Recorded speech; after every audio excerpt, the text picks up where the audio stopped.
The Syncretion of Polarization and Extremes, Part 36.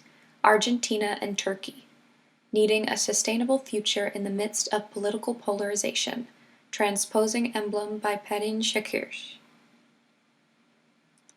When we were living in Buenos Aires with my spouse, we asked one of our close friends to cat sit for our two pets while we were on vacation. During our 2-week absence, our landlady was handling the repair of our broken Wi-Fi and would be contacting our friend to sort out the details. One day, the landowner called her to ask for the Wi-Fi password. When our friend replied, Eva Perón, 123, our landlady screamed, "How can this be? I am sure the former tenant set up this password. I would never set such a password." Realizing how she may have overreacted, she continued, "I don't know what you think of Eva Perón, and I do not want to start an argument about this." To which our friend replied, "No problem." As a Turkish couple that had escaped several political polarization in Turkey, we were surprised to find out that even a simple password could lead to a political argument. Eva Perón was the wife of Juan Perón, founder of Peronism and the leader of the Argentine working class during the 1950s. She became a phenomenon with her activities regarding economically disadvantaged people, especially for women and children. Millions of people cried during her funeral, while a considerable number of others were glad to see her gone. Those were the ones who believed that Peronism was just another name for a type of populism, which they blamed for everything that was wrong with Argentina.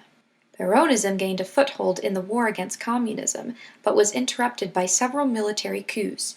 The latest coup was directed against Isabel Perón, the wife of Juan Perón, on March 24, 1976. Isabel Perón had to deal with her decreasing popularity, financial instability, inflation, international isolation, and violence, which led to the 1976 coup. During the so-called Dirty War between 1976 and 1983, it is estimated that 30,000 people disappeared. Many of them were intellectuals, students, and labor union staff. In 1983, the path to democracy was restored.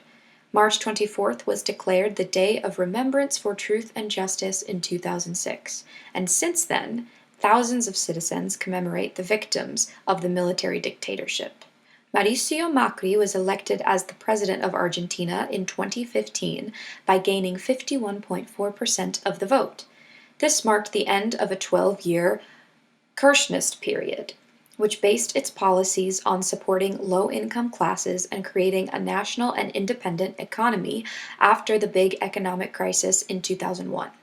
Macri promoted himself as the harbinger of change, promising to cut ties with the Peronist history that had entangled Argentina for the last 70 years.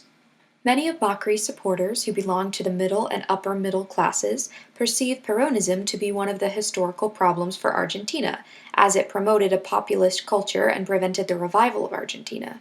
They severely criticized the economic aid given to low-income classes as well as other countries in Latin America. While they saw Macri as a crucial actor for profound cultural change and a more prosperous economy. However, according to the Peronist and leftist, Macri was aligned with the global ruling class, who trusted that he would implement their economic policies.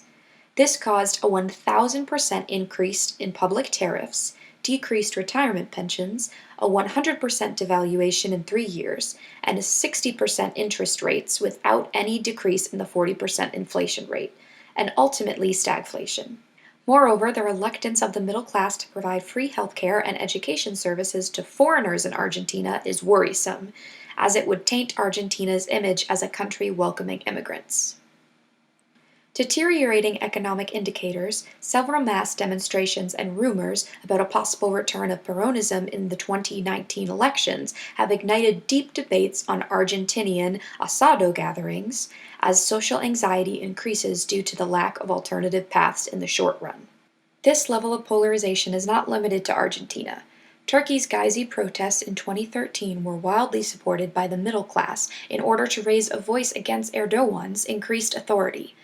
Meanwhile, most of the business world supported him, as well as a majority of the working class, who believed that Erdogan represents their conservative identity.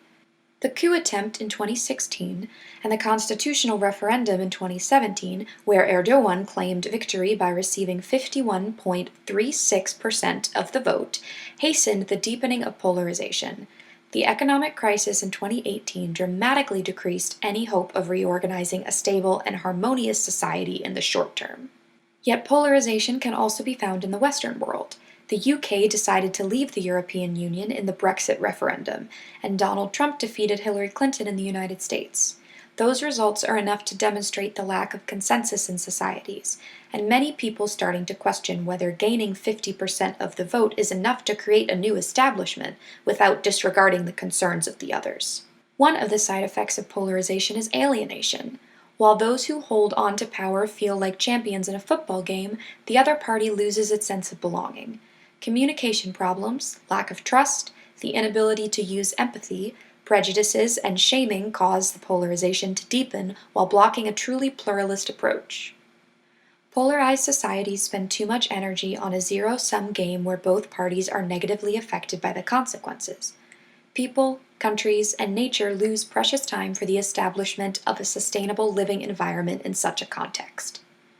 We need to become aware of our limited time and resources and start to appreciate a collaborative mindset.